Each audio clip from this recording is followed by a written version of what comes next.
a broader segmentation that I started to realize was we have idea people and we actually have doer people. And I need the people that are doing the darn thing every day, show up every day, that are like, I need help. I want to do this. I want to reach these goals, with all those other action-oriented people. That's Nomiki Petrolla, founder of Theanna. I'm Kara Duffy, and this is the Powerful Ladies Podcast.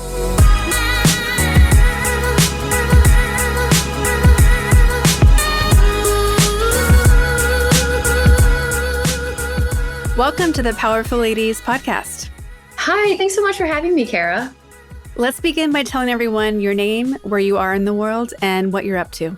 Yes, my name is Nomiki Petrolla. I'm in Columbus, Ohio, a Midwestern, and I am the founder of Theanna, a tech platform that's SaaS enabled for women tech founders from 0 to $1 million. Well, being someone who is a business coach, in addition to having Powerful Ladies, there was so much that I saw from both your TikTok and your Instagram that I was like, guys, I want to have a conversation with her. We have, I think, so many shared values of empowering women, and knowing that every woman is so capable. It's more about access and even knowing what's available or possible than capability. Yeah. When did you have that aha moment for yourself? Oh my God. So my mission is literally to close the access gap. I say that word specifically, and I'll get you into how I did that, because a lot of the people that are trying to solve similar problems that what I'm solving talk about the funding gap. And in my eyes, funding is actually after all of the access that needs to happen in order for anyone to get to that stage of business. So a little context, I've been in tech for about 15 years, building products from 0 to 1. So the dirty, messy stages of building software companies is my bread and butter. It's where I thrive. Once you get to a certain point, I sort of lose interest simply because it's not as messy anymore. You don't have as much freedom to mess up, and you lose control of multiple hats. And I like wearing all the hats. A couple years ago, I went out all on my own. I was the head of product at an AI company, and I loved that job. But I basically hit a growth point. We had a family event that sort of pushed me to say, okay, now is time. So I quit my job and I decided to go all in on building product or helping other women build product.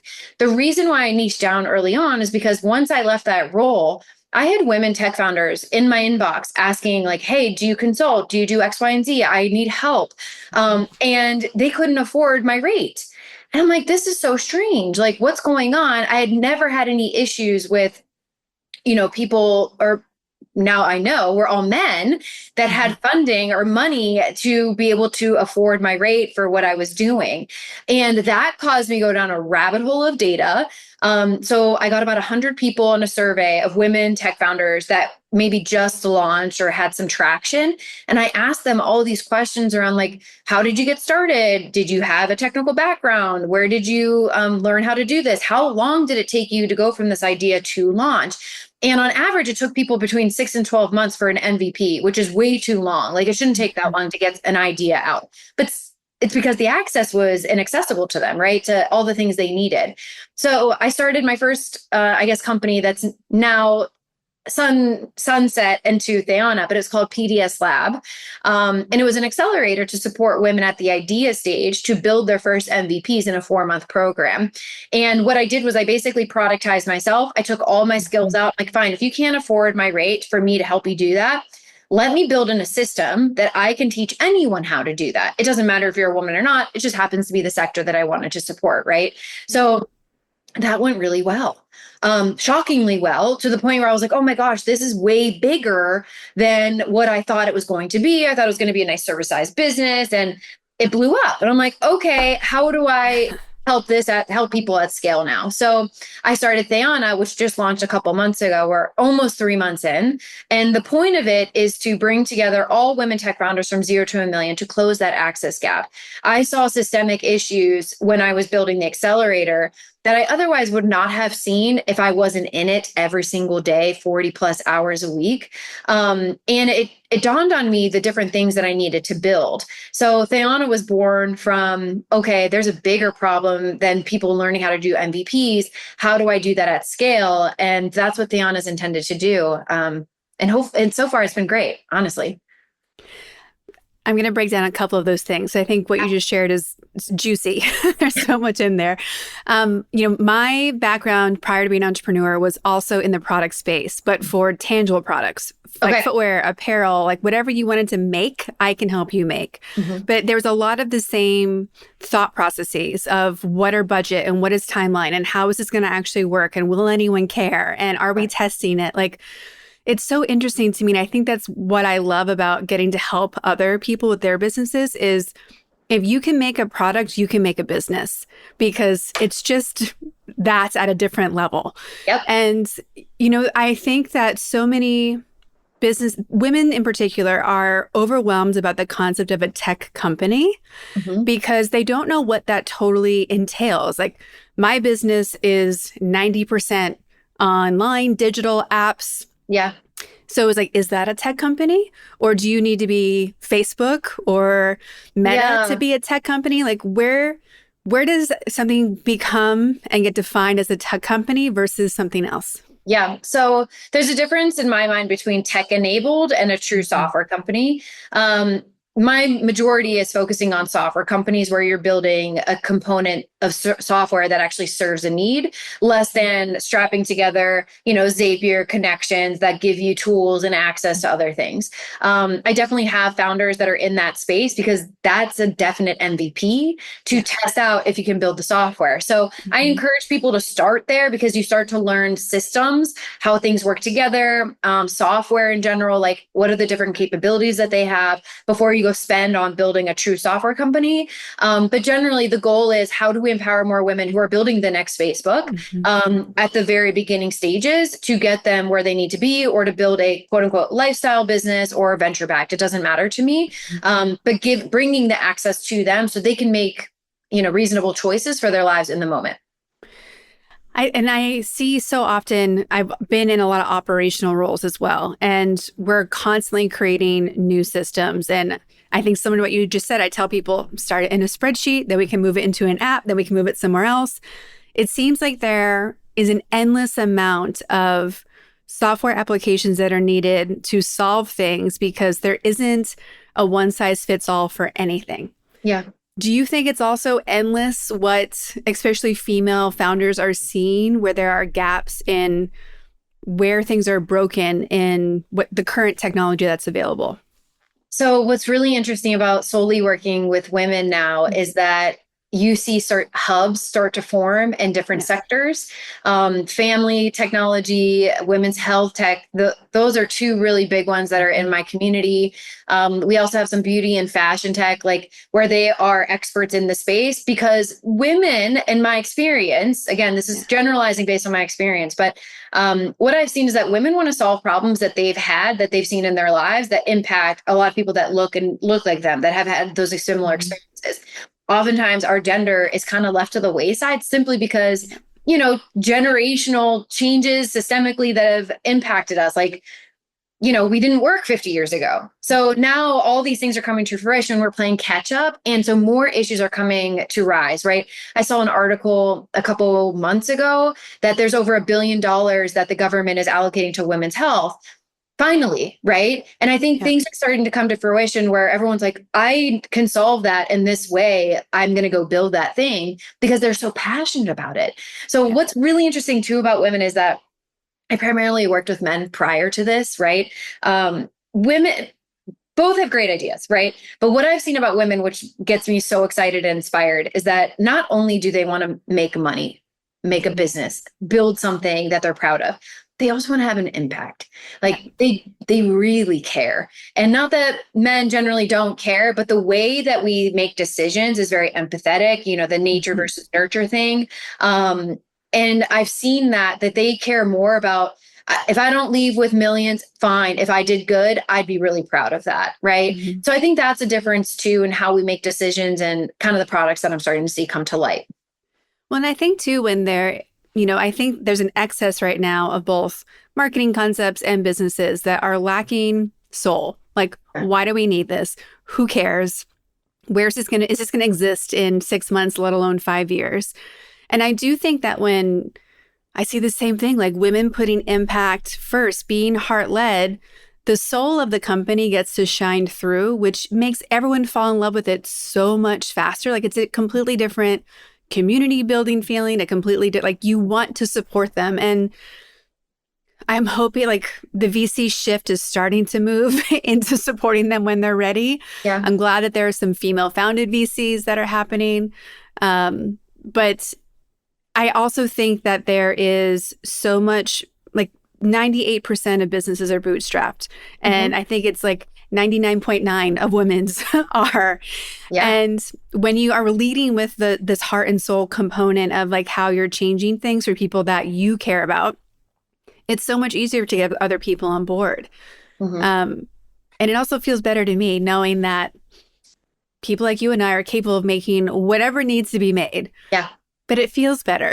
Like I want to rewind from something you just said first in that conversation. You mentioned that like there's so many products out there.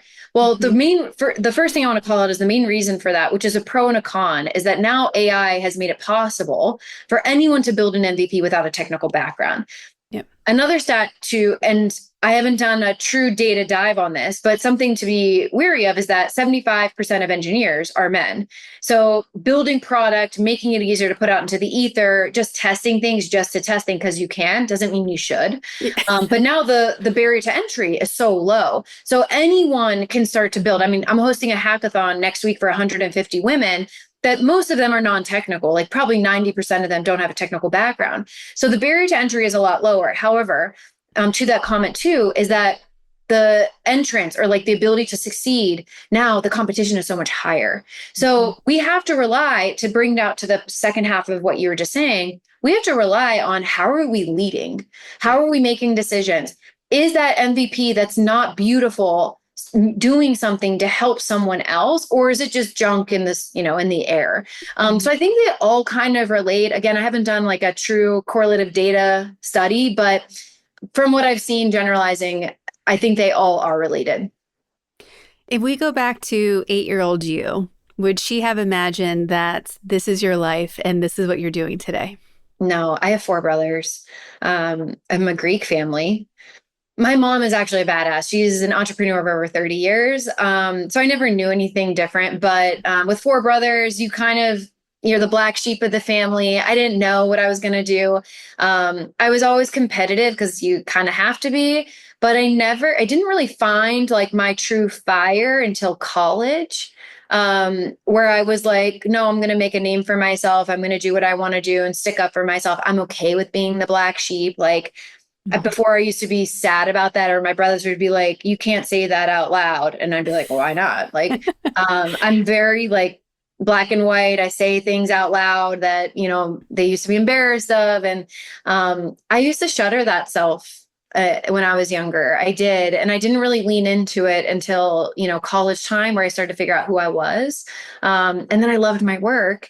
And I would say really until my 30s, and really didn't lean into my true self, like wholly, after being a mom, building confidence that I could be a mom, have a business, have a wonderful spouse, and make decisions and not what people thought. Like it really took until my 30s that I fully leaned into that, where I was responsible for myself and only myself, and in terms of work, and kind of leaning into that. And ever since I started making those decisions for like my life and my career and what I wanted to do, magic happened. Yeah. And now I'm like, well, I'm just going to say fuck all the time and just be happy with it.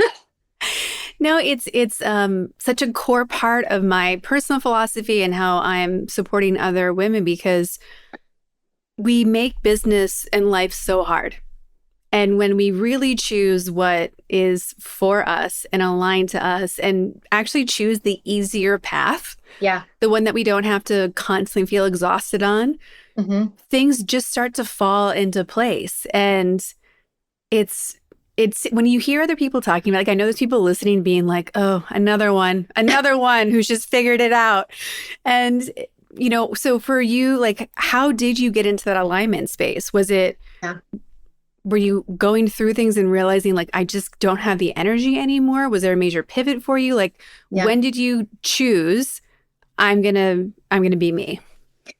Honestly, it was a family traumatic event. My youngest, who's now 2.5, at the time, before I talk about that, I was the head of product at an AI company, a true AI company, not like some Gen AI, like on top of it, like a true, we're building models for enterprise businesses, like insane tools, multiple patents, like very big. And I loved my work. It was very hard and very challenging. I was not the founder. I was the first employee, had a lot of decision making, but I started to hit friction when I was getting to a growth point where I would run the business a little bit different, and but it's not mine. Who am I to say I can't do those things? And I was starting to get frustrated probably the last 6 months I was there because I was hitting that growth point. Well, I had my fourth child, and at 6 weeks, she got RSV and was on a ventilator. And my husband and I lived in the hospital for 2 weeks.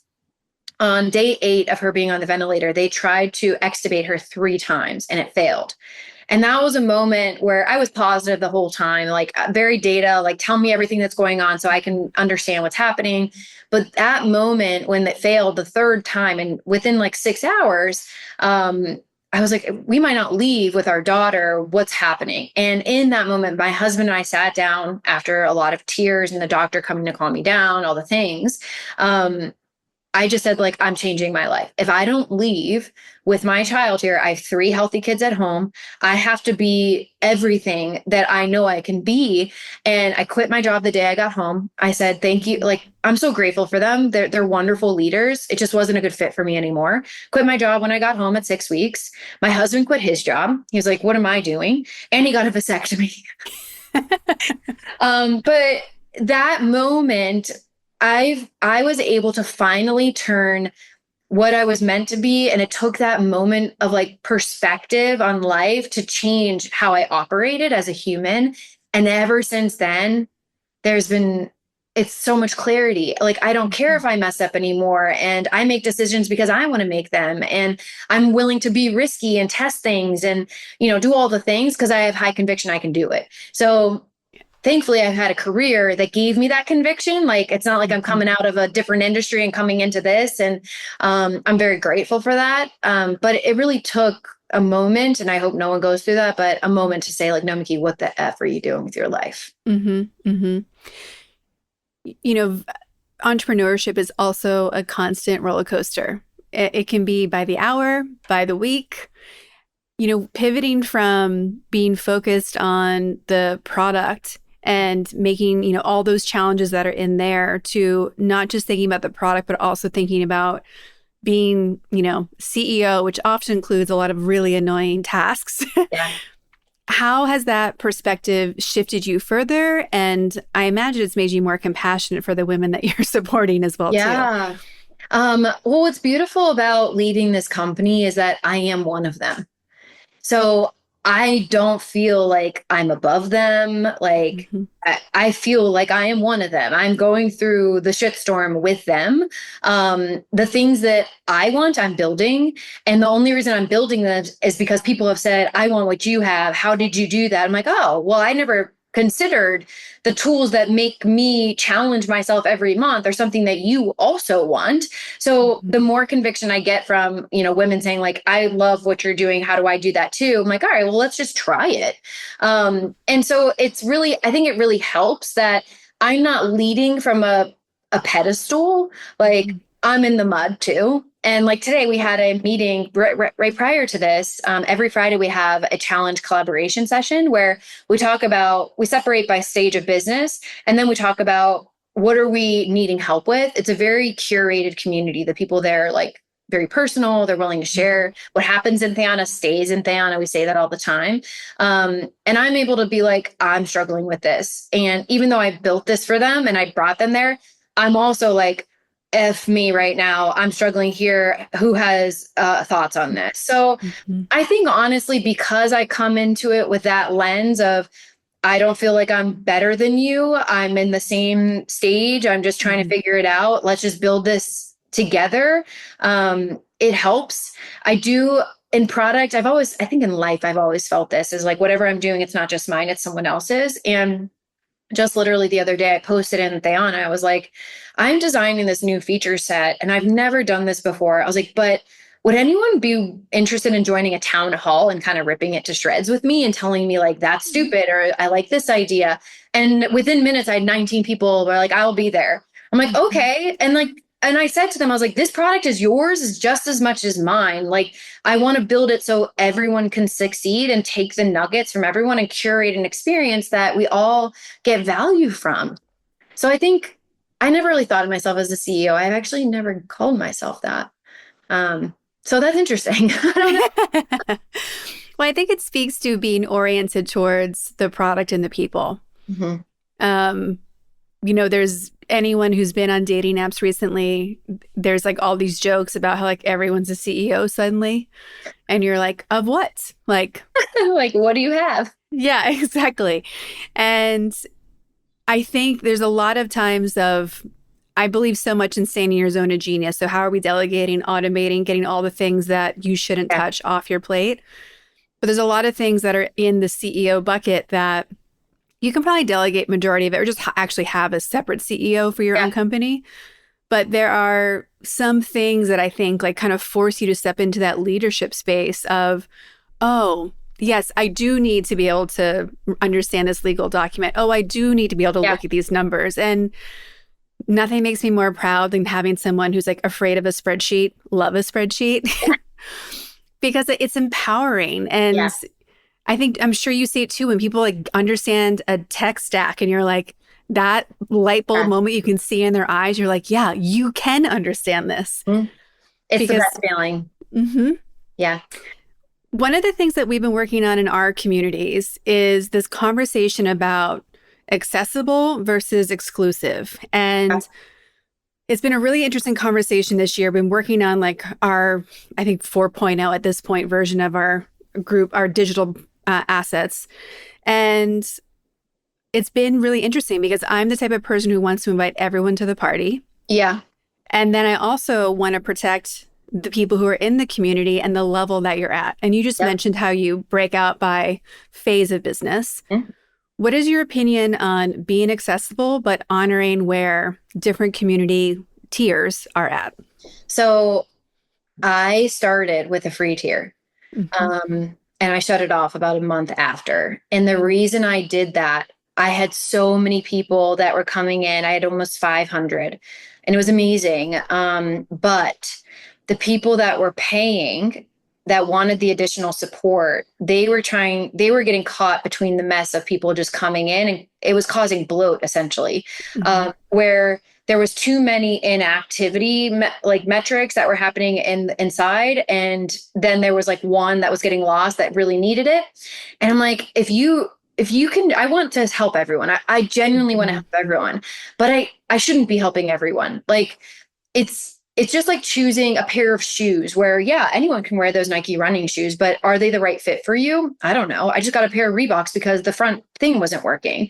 And maybe that's a bad analogy, but the point is, what I found was that truly making it accessible for everyone, not everyone's a good fit or a true founder or like really Mhm. in the weeds. And I segmented based on those four stages of business always, but a broader segmentation that I started to realize was we have idea people and we actually have doer people. And Mhm. this community is all about action. And I need the people that are doing the darn thing every day, show up every day, that are like, I need help. I want to do this. I want to reach these goals, with all those other action oriented people. So everyone starts at this idea stage, everyone, but there Mhm. is a very big difference between idea and execution. And I want execution. I want Yeah. everyone that's like, no, I'm building an empire, like, let's do this. Mhm. So I ended up turning it off because I'm not helpful for the idea people. I had a churn this morning, from a woman who's great, no, there's nothing against her, but she was like, I didn't get the ROI. And I'm like, okay, let me dive into that. I went into her data. She never signed in. She never came to any of the events. And I'm like, our workshops are badass. Like, I bring in insane experts. She didn't come to one of them.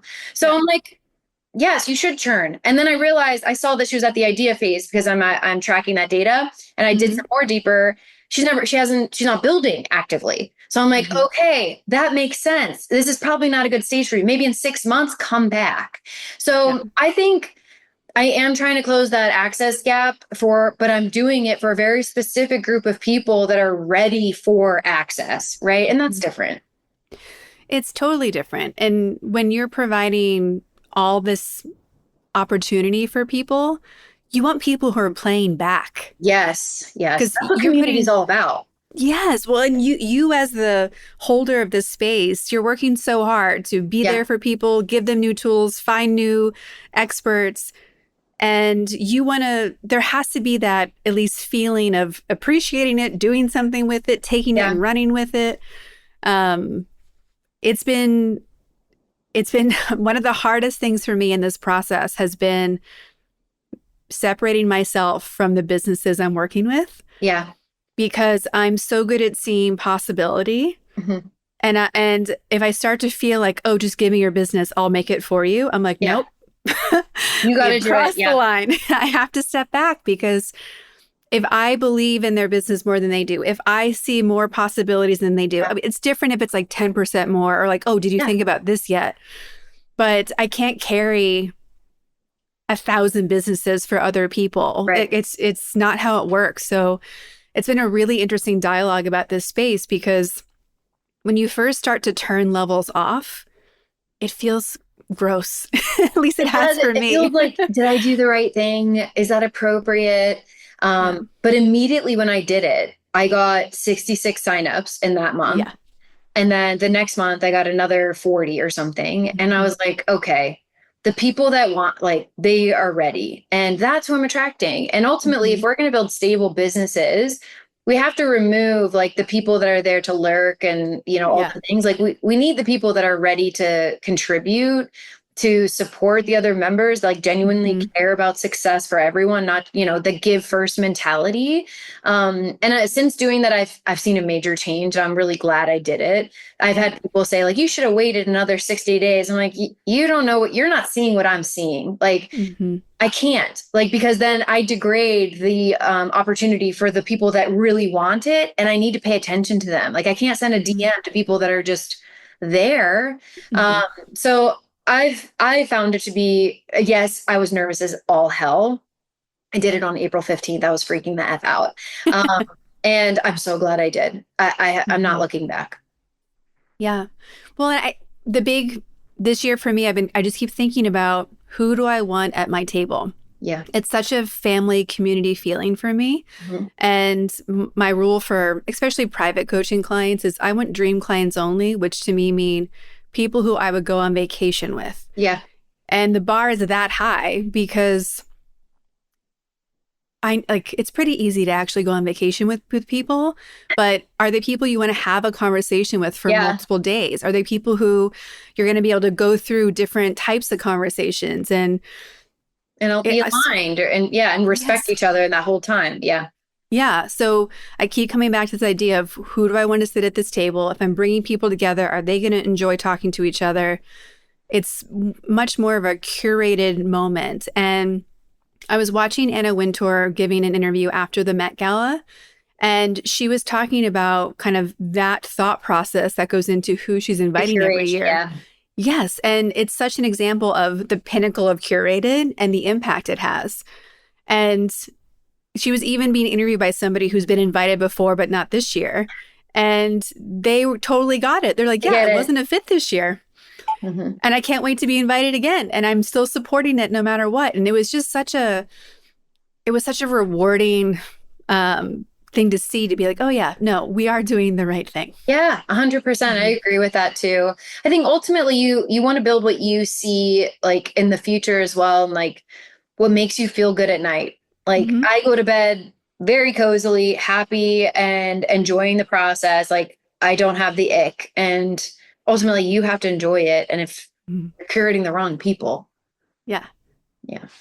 How has stepping into this business changed how you relate to your husband and your kids? Oh my God. I love this question. Okay. So I am a control freak, a very big control freak. So I have four kids. They're 2, 4, 6, and 8. When I had my first two kids, I wouldn't let my husband do anything. Like I just was like, no, I'm doing everything. I'm mom. I have to do it all, which was totally unhealthy. Like, what the F was I thinking? I don't know. Then third come around, I'm like, all right, now we're playing, I need help. But when I started going all in, we had a conversation in December because I was like, listen, life is about to change. Like I'm launching in a couple months, life is changing. he just stepped the fuck up.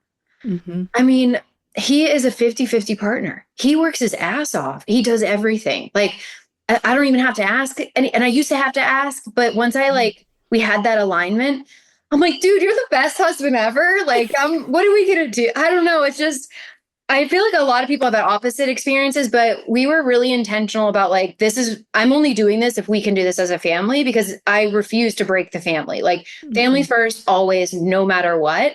And we have to be aligned. And of course, not every week is the best week. Like, sometimes I'm more in business and like not totally present. And then other times I'm like totally on. It just depends what's going on. And he's just been so like, I don't know. I guess I never saw that happen. And it was just so nice.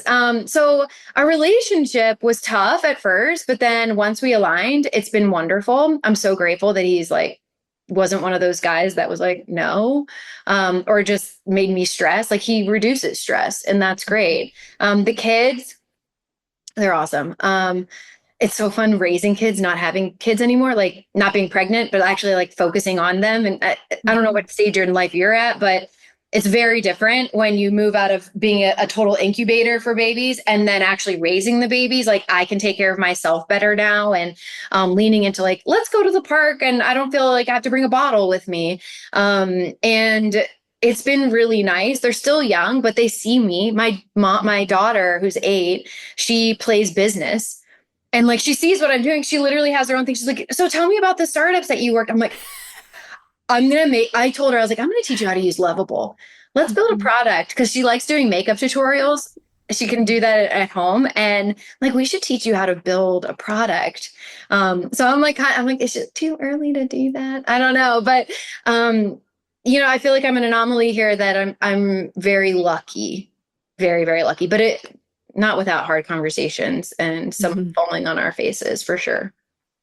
What are some things that are must do from a ritual perspective or a habit perspective for you to keep all the plates spinning that you're managing on a regular basis? Yeah. One example is my husband and I go to the gym every morning. I go Tuesday, Thursday, Saturday, Sunday. He goes Monday through Friday. Tuesday, Thursday, I wake up at 5:30 and I do the lunches. And then Monday, Wednesday, Friday, he does them. Then we kind of flip. So things like that are really important because it makes the house go round rather than like, oh Mm-hmm. shit, who needs what?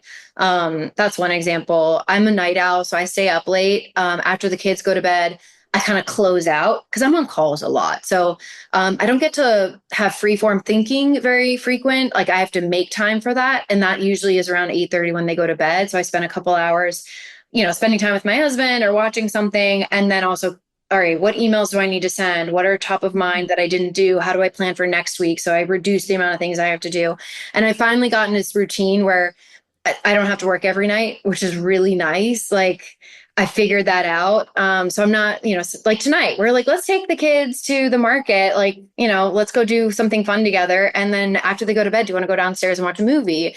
Because we have a theater down there. And that doesn't happen very frequently. So I have to Mm-hmm. make time to be able to do that by reducing the things I need to do. Mm-hmm. So those are just a couple examples. Are you from Columbus originally? Youngstown, Yeah. are you from Midwest? I lived for a little while in Dublin. Oh, amazing. Well, I'm from Youngstown, Ohio, which is 3 hours northeast. We moved here 3 years ago, almost to the day, before my oldest went to kindergarten because there was nothing in Youngstown and we wanted Yeah. opportunity for our kids. We love it. Yeah. It's so fun. We can bike anywhere. We're a very active family. So we do all the sports. We take them everywhere and I can bike with the two behind me. And we love it. It's so family friendly here. Mm-hmm. Yeah, it's really fun. Well, I ask because I think that there is such a pull or a thought process that if you're going to start a business, no matter what kind it is, you need to be in LA, New Oh, York, San Francisco, somewhere where the yes. other entrepreneurs are and all the businesses. Yeah. And I don't think enough entrepreneurs, especially female entrepreneurs, are thinking about what do I need around me so that I can do this business? Yeah.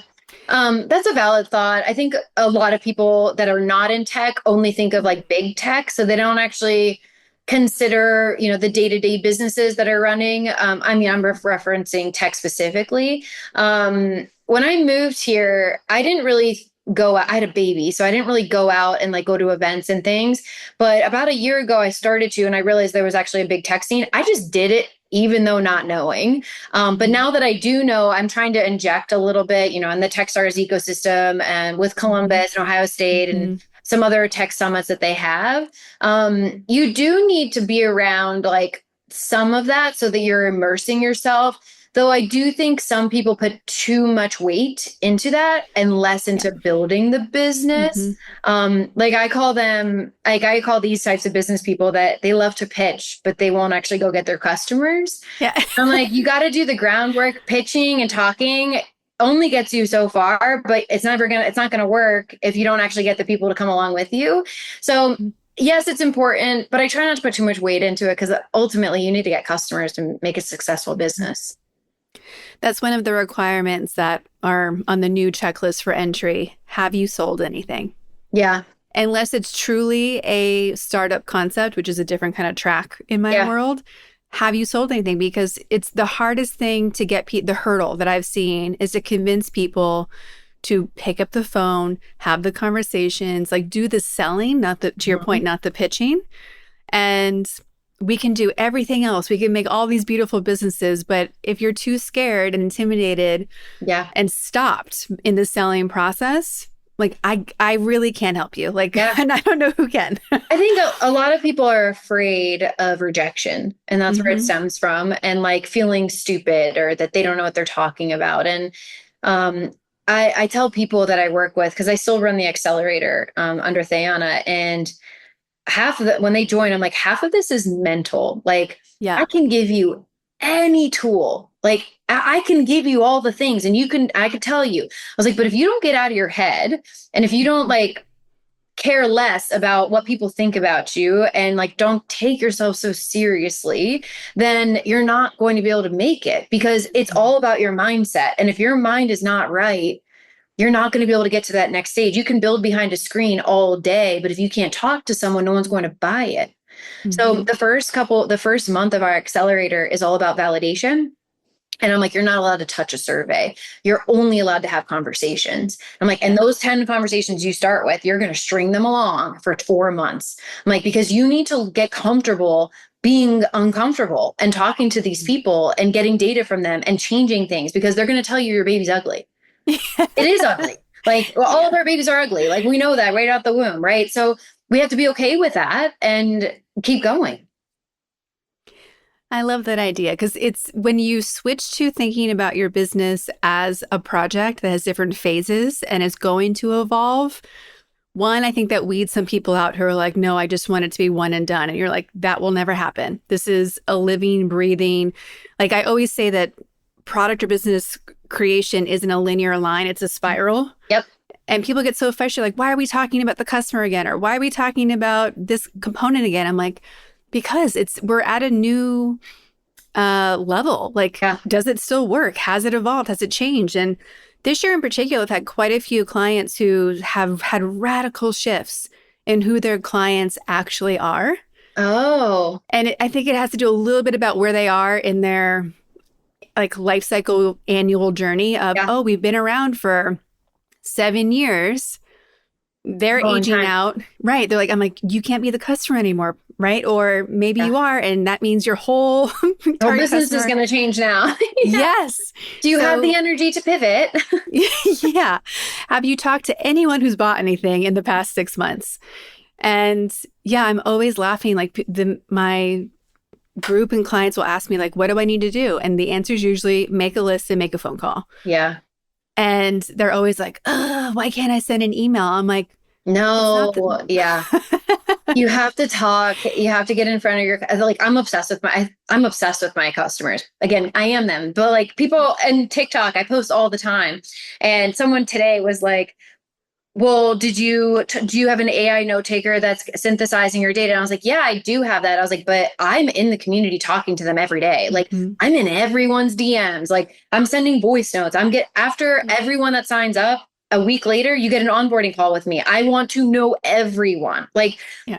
Like today I had a churn and I talked about that earlier. I'm like, I want to know why. Like I want to know Hmm. everything so that I can build a good product. And I think that is a muscle that you have to Yeah. build over time. But the only way you start is by starting it. Like just pick up the darn phone, like you said, and call someone and learn from them, not be afraid to ask them questions. Like, majority of people are not going to be mean to you. They're going to tell you like it is or be kinder. Like no one wants to be mean in those things. They want to give you real feedback because you're being genuine. So as long as you lean Mhm. into that, I think, you'll get more, you catch more bees with honey, like I said, but you'll get more feedback that way. Well, and I think you get to leapfrog through your own leadership, your own communication skills, but also your business when you're willing to ask the scary question. Yeah. Because the scary question, usually we make it so much bigger in our head than it actually is. Hmm. But the scary question is what has all the juicy answers that can level up everything we're doing if we're willing to ask it. 100%. So be powerful or stay small. Yes, exactly. I love that. Well, as we're wrapping up today, I have a few rapid fire questions for you. The first one we ask everybody, where you put yourself on the powerful lady scale. If 0 is average everyday human and 10 is the most powerful lady you can imagine, where would you rank yourself today and on an average day? Honestly, 10 every day. I have a lot of energy. I do a lot of self-talk and I Mm. talk myself into like being a badass every day. I do that at the gym. I do it in my office. I talk to myself my goals. I have a thing over there. So I'm constantly amping myself up as well as I amp everyone else up. So a 10, no joke. Yeah. This is a pretty powerful community. So, what is something on your wish list or to do list that you would like to send out to this group? How can we help you? What do you need? I think I'm bootstrapping and everything right now is organic. I'm in this weird phase of deciding, do I want to raise or not? And I don't know the answer to that. So I am relying on my community to spread the word of Theanna for any woman tech founder that is a doer at the idea to launch stage. So spread the word. I'm here. For people who are excited to connect with you, join Theanna, where can they find and follow everything? I am on every platform. I'm obnoxiously visible. TikTok, LinkedIn, Instagram, Threads. You can email me. I'm everywhere. So whatever you message me, I'll find you. Are you doing your own marketing or do you have a team? I do all my own. And then how many hours do you think a week you're putting into your own marketing? Marketing specifically, Mm. well, I build in public. So 20. I do a Yeah. lot. I do a lot. Yeah. Well, it has been such a pleasure to talk to you today and meet you. I've loved our conversation. So thank you so much for being a yes to me and Powerful Ladies. And thank you for the space you're creating. Thank you. There's so much work that is to be done and so many people who are just waiting for someone like you to find them. So just thank you for being who you are. And I appreciate you. Thank you, Kara. This was awesome. Thank you for your time.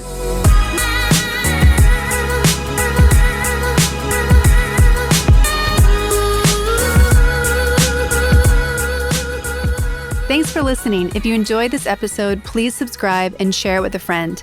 Head to thepowerfulladies.com where you can find all the links to connect with Nomiki and Theanna, as well as learn more about Powerful Ladies. Come hang out with us on Instagram at Powerful Ladies, and you can find me and all my socials at karaduffy.com. I'll be back next week with a brand new episode. Until then, I hope you're taking on being powerful in your life. Go be awesome and up to something you love.